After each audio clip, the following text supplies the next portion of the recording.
This is a Squiz podcast. We're your shortcut to being informed. But there's real fear. I mean, there's real fear. This is not something that I would take lightly. Like, it's a really volatile, fearful time in the States, for sure. You know, we have states in the country that are mandating, things like the 10 Commandments being posted in every classroom. There would be something that would make sense where I'm a tech leader, I'm worried about regulation for my company, and so I'm gonna try to befriend and tell the guy in charge that I got your back. I think one of the biggest problems that we have is that people think they're watching news and it's just people talking. It's not journalism. Welcome to The Big Threat, a podcast about the global information wars and how mis- and disinformation are eroding the democracies we live in. I'm Bryce Corbett. In this podcast series, join me on a trip around the world to meet the experts taking up the fight against fake news in what has become a race against time. Journalists, academics, government officials and educators, all working their corners of the globe to foster the critical thinking skills that will enable their populations to separate online fact from fiction, one of the defining challenges of the digital age. In this episode, I continue my travels in America, diving deeper into the media literacy movement in the US and meeting former journalists who have swapped the newsroom for the war room. And in New York, I sit down with the woman who's built a nationwide community of digital literacy educators, inspired by her family's own painful experience of misinformation as a victim of one of the worst terrorist attacks the world has ever seen. This is The Big Threat.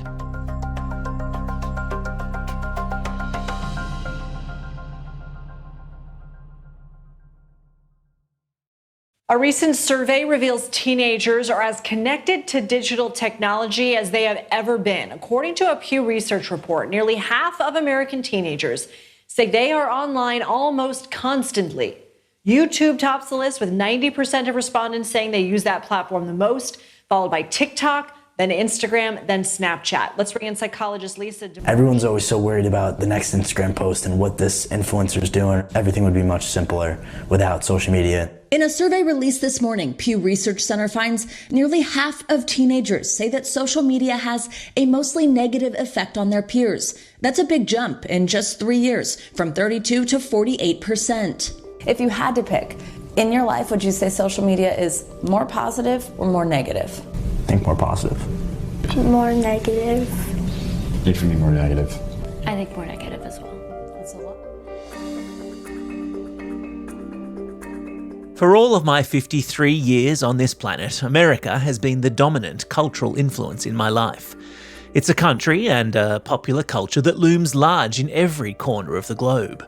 And as the spiritual home of the internet, and the country in which the world's most powerful and influential tech companies are based, it's arguably never been more influential.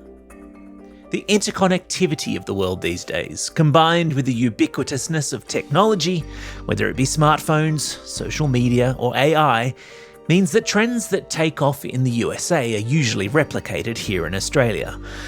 And so it is with teenage news and media consumption.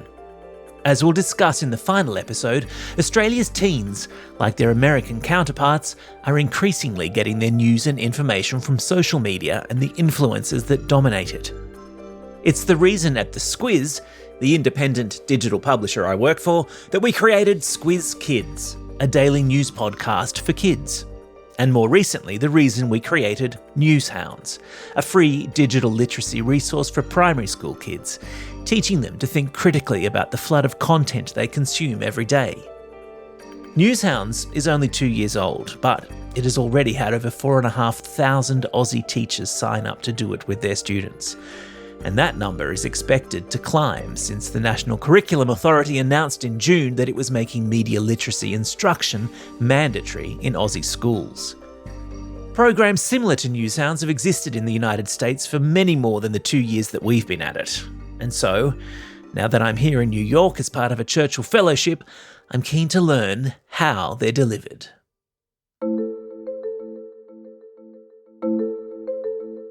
Darragh Worland is a lapsed journalist who plied her trade with everyone from Reuters to ABC News in the States, and now works with the News Literacy Project, a non-profit established way back in 2008 by a visionary former journalist, Alan Miller, himself a Pulitzer Prize-winning newspaper scribe.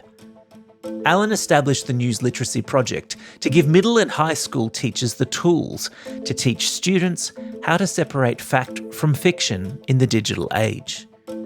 The NLP employs 50-odd people across the US and, according to its website, is present in each of the country's 50 states, creating, and I quote, a national movement to ensure that all students are skilled in news literacy before high school graduation, giving them the ability to participate in civic society as well-informed critical thinkers, unquote. Sounds eerily, reassuringly familiar.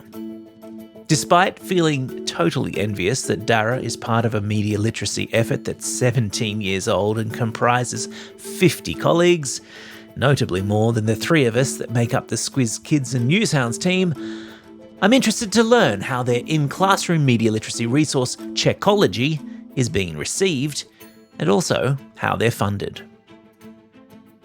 Our funding comes from a mix of places. So there's foundations that are really interested in education, or they might be interested in news, preservation of news or news consumption. We get our funding from some corporations.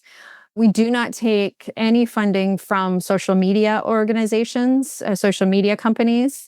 And we're thoughtful about who we take funding from. And then we also receive funding from individuals, either high net worth individuals or just smaller donations coming from individuals who are interested in supporting news literacy education. So you mentioned that teachers can sometimes approach the idea of teaching news literacy with a little bit of wariness because they don't want to deal with the blowback often. Is that one of the pain points that you've encountered? Not yet. So it's more something that's on our radar, and it's on our radar more from the perspective of just following trends, that are happening usually at the state level. And depending on the state, we have states in the country that are mandating, things like the 10 Commandments being posted in every classroom, right? So it really depends. So these are just things we keep our eye on. But I think any educator who is interested in teaching critical thinking is ultimately going to be drawn to what we're teaching. And they're going to want to know, okay, if I'm going to bring this into my classroom, am I going to be presented with partisan or anything that even has a whiff of partisanship? And, we're very careful about being rigorously nonpartisan. And what that means is, we have leaders, and particularly at the board level, from many different political perspectives. And then every piece of curriculum that we create, we're always very careful, even down to what's the B-roll that we're showing in an instructional video on Checkology, and really scrutinizing that and running it through a process, because you don't want to inadvertently imply anything. And you can imply something just by having a particular image of a political figure when you're talking about disinformation, even though you're not necessarily trying to tie the two together. And our goal is really to make students more aware of bias. So everything has to go through that kind of thoughtful process that you would do, again, in a newsroom, that I don't think people are necessarily aware of. I explained to Darragh how we've had multiple meetings with traditional media outlets in Australia, trying to get them to understand why making kids media literate is very much in their interests. How, while their existing audiences are largely shuffling off to nursing homes, they should be doing everything possible to educate the next generation that while there is lots of incredible information out there, there are still outlets producing credible information. And planting this seed in the minds of kids who might one day grow up to see value in putting their hand in their pocket to pay for those credible sources of information might just be in their long-term interests. Some might even say it's existential for them. That's really interesting, because it is not lost on the American publications that we reach out to, or news outlets, that is a matter of survival ultimately for them. When Alan, our founder, switched from being a reporter, an investigative reporter, to founding NLP, he saw himself as moving from the supply side to the demand side. So even back then, it was very clear, because at that point, it was the internet threatening the business model of news organizations. Now the threat is multi-pronged, right? Because it's not just the business model, and it's not just social media and the algorithm that's impacting the business model. It's also mis and disinformation and increasing cynicism about what reporters and news organizations do and how they do it. And increasing belief that news organizations and reporters are biased, that there is deliberately inserting bias. And that's been statistically, proven through various surveys, including a survey we did of students, of teenagers in May this year that we released in the fall. We found that, the majority of young people believe that reporters are deliberately putting bias into their stories, and that the news media is less trustworthy, than like other sources such as influencers, etc. Another proud institution in the United States doing its bit to fight mis and disinformation is the Poynter Institute. By its own definition, the Institute is, and I quote, a global non-profit that strengthens democracy by improving the relevance, ethics and value of journalism, unquote. No small task in an era where traditional news consumption has gone off a cliff and journalists are widely mistrusted.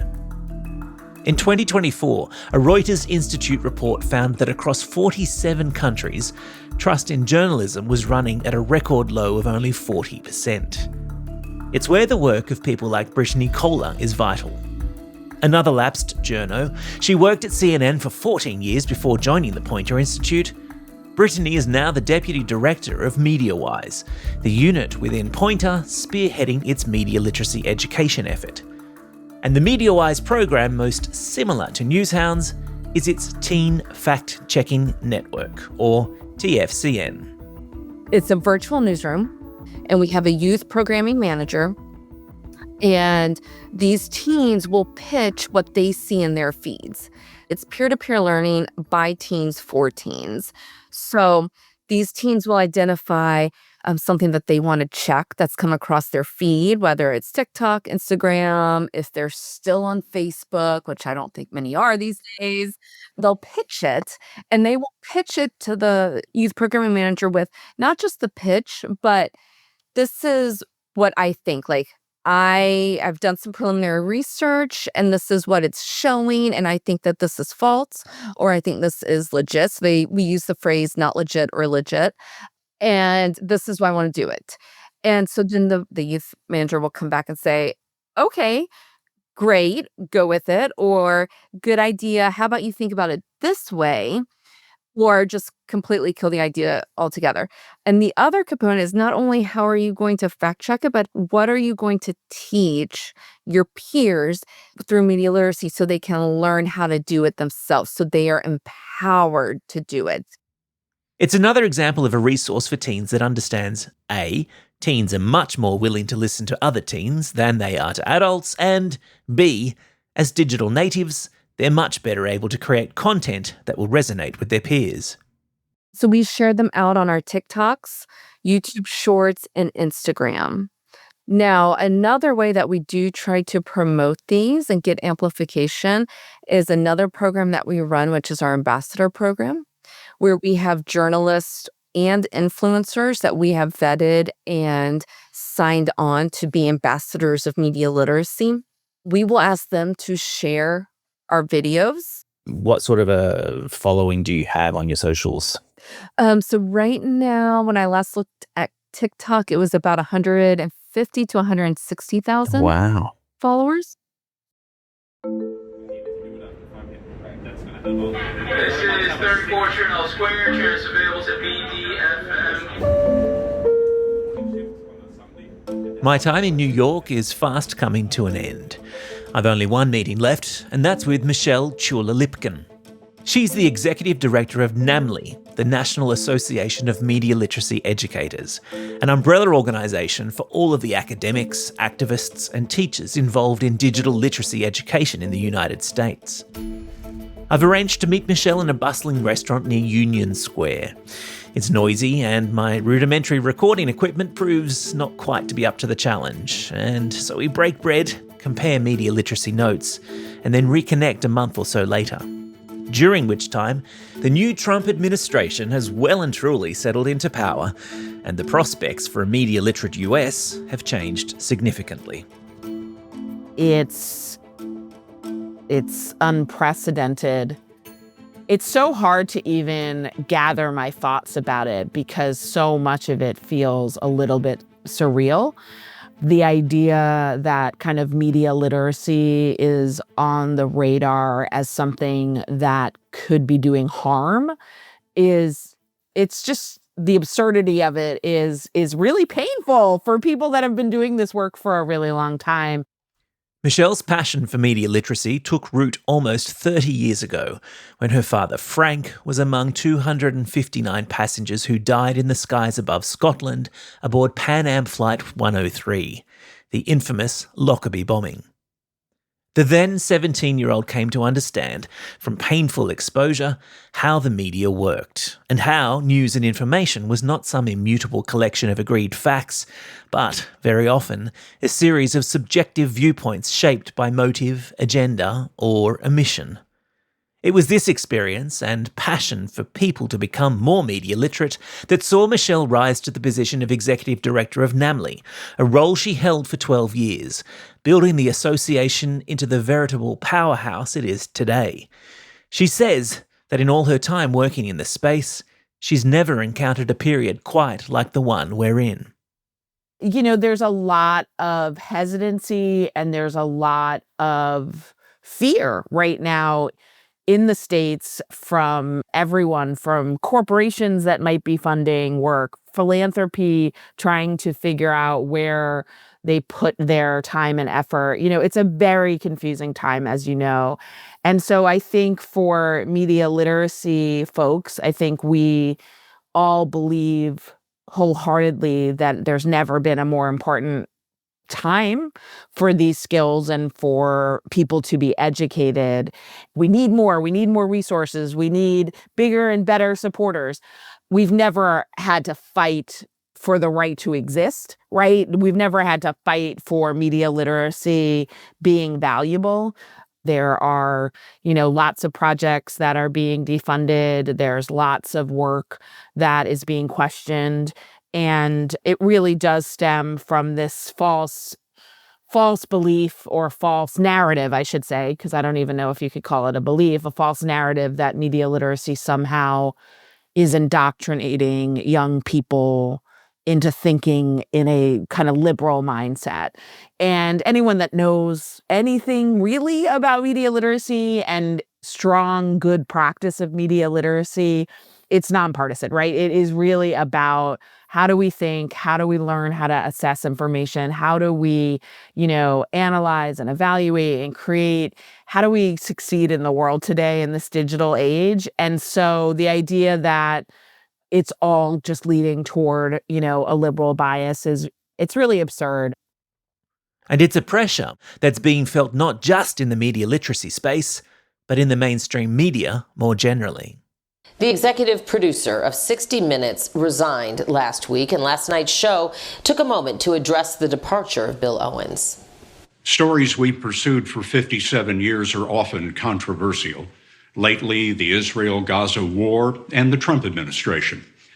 Bill made sure they were accurate and fair. He was tough that way. But our parent company, Paramount, is trying to complete a merger. The Trump administration must approve it. Paramount began to supervise our content in new ways. None of our stories has been blocked, but Bill felt he lost the independence that honest journalism requires. Conspiracy theorists were given extra ammunition in July when CBS announced the cancellation of The Late Show. The fact that its host Stephen Colbert has been one of the sharpest thorns in President Trump's side, and the fact that parent company Paramount needed federal government approval for its crucial $8 billion merger with Skydance Media were dismissed by the company at the time as pure coincidence.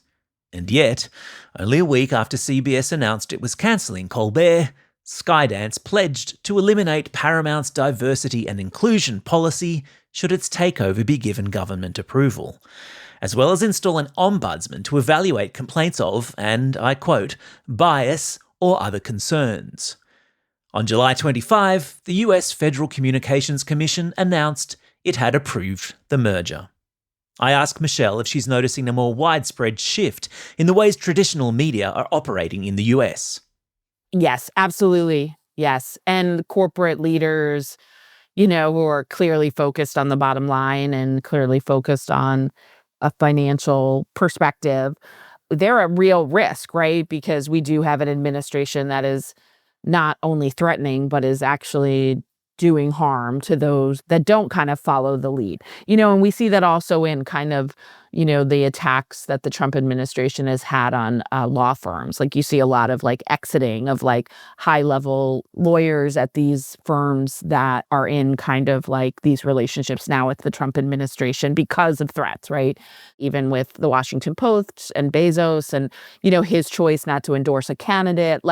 These were things that have been brewing. And, because of issues with regulation that are facing the tech industry and media industry, the issues that we're having in these industries already at this kind of volatile time, it doesn't surprise me that corporate leaders are we got to protect our bottom line. You see what's happening with the universities here and we're learning a lot, I guess, about how the administration works. But there's real fear. I mean, there's real fear. This is not something that I would take lightly. It's a really volatile, fearful time in the States, for sure. When we last met, a newly installed president-elect was receiving Mark Zuckerberg at Mar-a-Lago.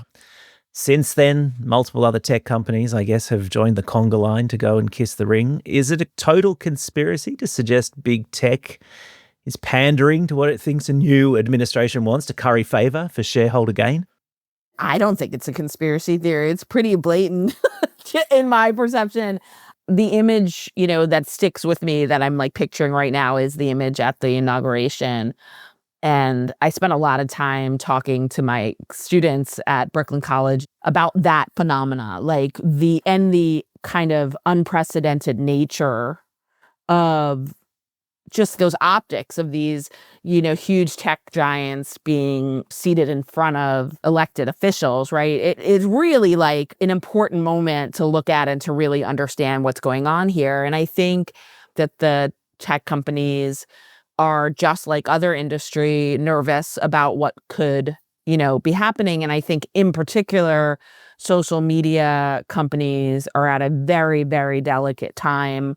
I think everywhere, but in the US specifically, there is a lot of criticism that they're getting, whether it's, there's really two major issues. One is just the impact that their platforms are having on young people and all of the things that come. And I know Australia just passed a law about 16-year-olds for social media and bans. This is happening in our country. So there's all of these things, which is obviously these tech companies should be doing more to keep kids safe. But there's that cultural conversation. And so they want to make sure that they're having the right conversations with the people in charge so that their bottom line doesn't get hit as hard as it could. Then the other thing is just the antitrust conversation. And there's a lot of that going on in the US. Google, was just in the news about their ad business. And then Zuckerberg was just being spoken to again about the purchases of Instagram and WhatsApp and all of that. So I do think that there would be something that would make sense where I'm a tech leader, I'm worried about regulation, for my company. And so I'm going to try to befriend and tell the guy in charge that I got your back.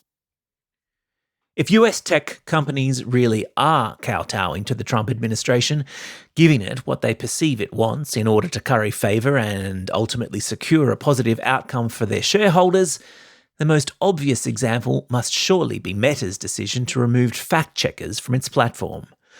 To jog your memory, here's Mark Zuckerberg making the announcement back in January. Hey everyone. I want to talk about something important today. because it's time to get back to our roots around free expression on Facebook and Instagram. Here's what we're going to do. First, we're going to get rid of fact checkers and replace them with community notes similar to X, starting in the US. How serious a development would you say the decision by Meta to remove fact checking from its platforms was?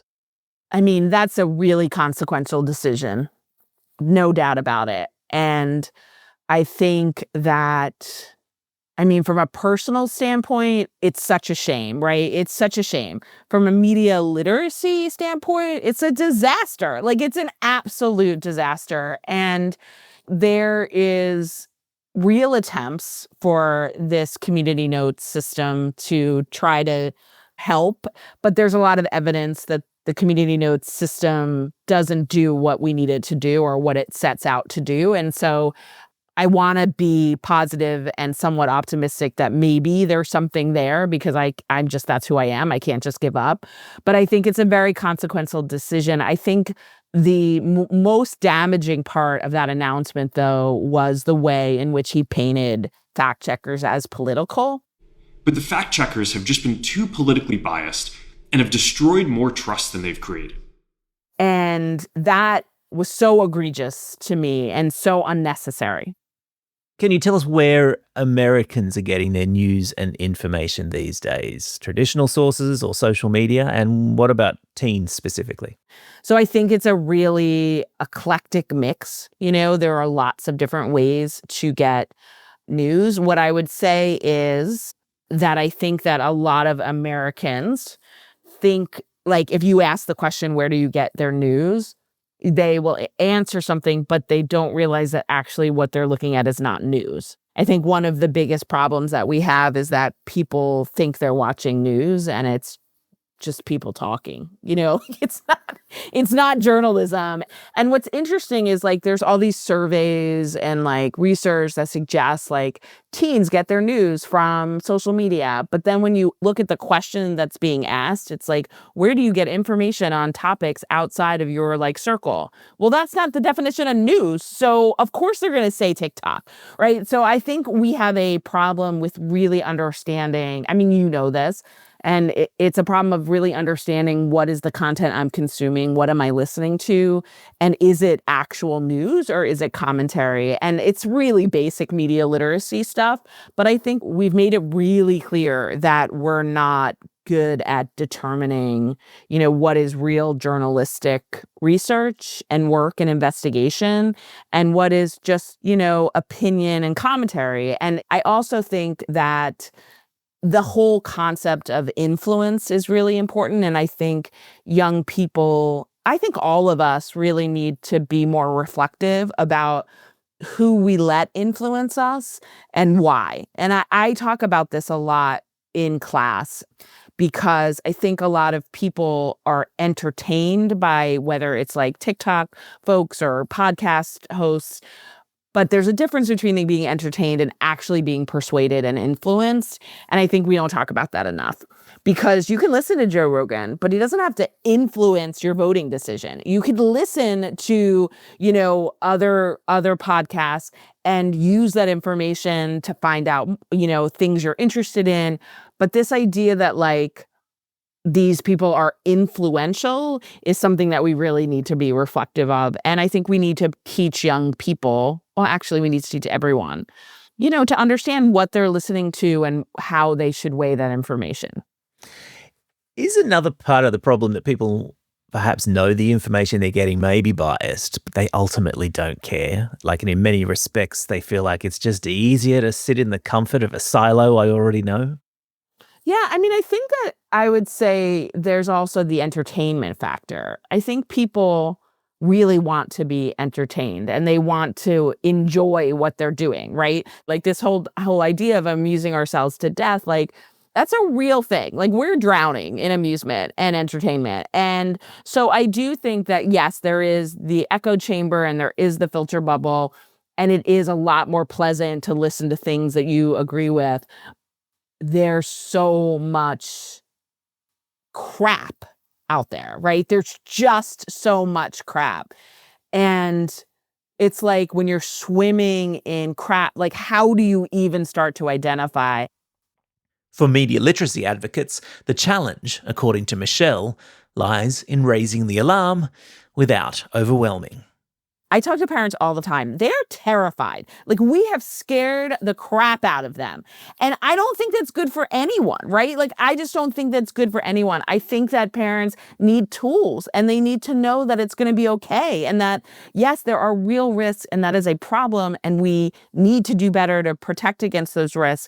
But ultimately, this is the world that our kids are growing up in. And we need to figure out how to give them the tools to succeed. And I think that's about like really having conversations about what does it mean to have a healthy relationship with media and technology. And so I think that the kind of fear mongering, I just don't think it's helping. Like, it's not solving our problems and it's just making parents so afraid. And I think we need to kind of reframe it a little bit. That brings me actually rather neatly to the social media ban for under 16s that the Australian government will introduce and legislate towards the end of this year. And there've been lots of people here, myself included, who say, well, that's fine, but you also need to educate, you know. I mean, we've all seen the movie Footloose. We know what happens when you try to ban rock music. Yes. We're gonna dance, whether you want us to or not. We're gonna find a place to dance. They'll find a place to dance. Yeah. I just don't know if we're solving the right problem with those bans. Like, I don't, I understand high schools that want to ban phones, like it's a distraction. I understand the concerns about social media. All of that, I understand. I don't believe those are the answers. Like, I just don't think at the end of the day, that's going to make the difference in teen mental health that we want it to make. And that makes me worried for the kids that are really struggling, like, teen mental health is a real issue.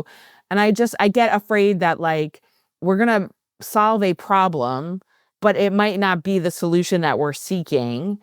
And if we're not educating, I just don't see it ending well. Like, I just don't see it changing things, and I just don't understand how we aren't working toward building in the educational interventions to really support young people in navigating social media and all of these things. Like, it's so important. And I don't think that's the answer. Like, I just don't think that's going to do what we want it to do. I don't think magically that all of a sudden kids will feel better about themselves at 14 because they don't have Instagram. Like, I just don't think that's what our kids need. I think they need more mental health support. They need more education. They need more skills.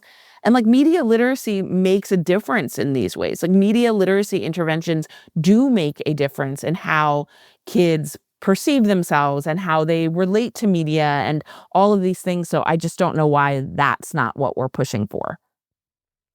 If education is indeed the answer, that means the responsibility for media literacy education will fall to a large extent on teachers, who, be it in the United States or in Australia, are already stretched to breaking point trying to teach the existing curriculum, among other pressures. It's a really hard time to be a teacher, to be a librarian in our school system. They're asked to do too much. They're under-resourced, underfunded, and the expectations on them are absurd. And they are just constantly being asked to, like, solve yet another societal problem and not just, do what they're expertly educated to do, which is teach our young children. There's lots of issues with, like, parental rights conversations in the US. And so we come at this at a time where teachers are not supported, right? And they're overworked. So just getting them to be trained, getting them to see media literacy as a way in which they can enhance their learning, all of that, it can be difficult, right? And I've never, ever talked to a teacher that says it's not important. It's just more of like, well, when and how? And really having those conversations about media literacy being a way to teach as opposed to like another subject, that takes time, it takes training. And so I think part of it is just the challenge of being a teacher today. And just to finish, I mean, you alluded to it just before. Is this prevailing political climate potentially good for business, for media literacy and for media literacy organisations, in that it will mobilise a lot of people who suddenly realize that we shouldn't be taking for granted the truth. Truth. Yeah. Yeah. I mean, I hope so. I don't know. I mean, I do think that what we've seen globally as a response to what's happening here in the US is very heartening to me. And I do think that other countries are seeing kind of what is happening in our media landscape. And obviously, like, you know, again, a global media landscape. So you guys are getting it also. And I do think that from a global standpoint, I do think it's going to, you know, rise the need for media literacy. I think part of the issue is that a lot of media literacy that was happening globally was being funded by the US State Department and being funded. A lot of disinformation, misinformation work was being funded by USAID. And so he's decimated, like the administration's decimated that work. So I don't know what's going to happen. What I do know is that media literacy advocates and educators are not going to stop fighting the good fight. Like, that's what I do know.